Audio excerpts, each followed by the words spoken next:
I got this idea from Rick Arter over at Computer Tech TV, and I thought I'd go ahead and give it a try on my own. I'm going to render this video with my CPU at stock speed,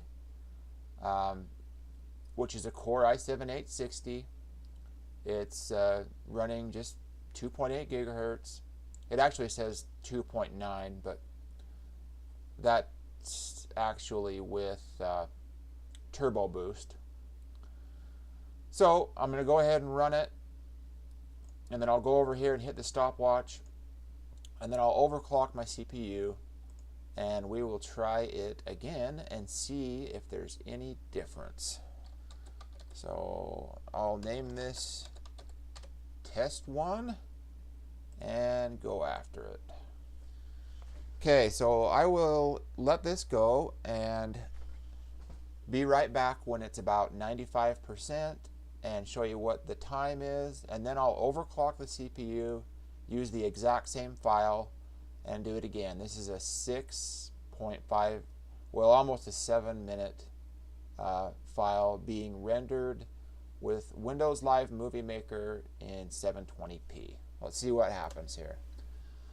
Okay, so here are the results of the test. Here we are almost 4 minutes later, and my video is nearly rendered. Okay, so essentially that was exactly 4 minutes. If I account for the time it took me to swing over and hit start, it was 4 minutes at stock speed to encode this video, 720p, almost 7 minutes long, with a song in it. So I'm going to set it up. I'm going to go ahead and overclock my CPU, set it up the exact same way with the exact same file, bring this back up, and we'll see if we can beat 4 minutes. Alright, so I'm back. I've got my, let me clear that before I forget. Got my CPU overclocked to 3.5 gigahertz. So no big deal. First test was at 2.8, which is stock. Now it's at 3.5. And we will go ahead and render this the same exact way and see just how much time you can save in everyday, day-to-day stuff.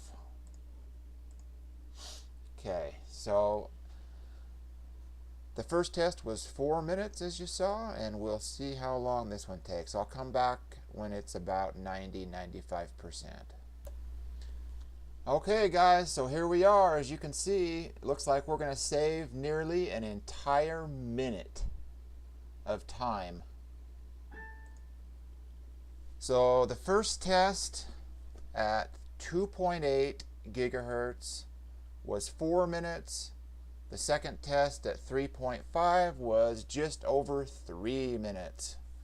So that is a good example of a person overclocking their CPU, doing a day-to-day task like rendering a video, and saving valuable time. If you did a bunch of videos and added a minute onto each one of them, then you might have 15 minutes, which for me is enough time to have sex. So I consider that extremely valuable. So that's been the test for the day, and I thought it was pretty interesting, and I want to thank Rick Arter for bringing it to my attention. And everybody have a great day.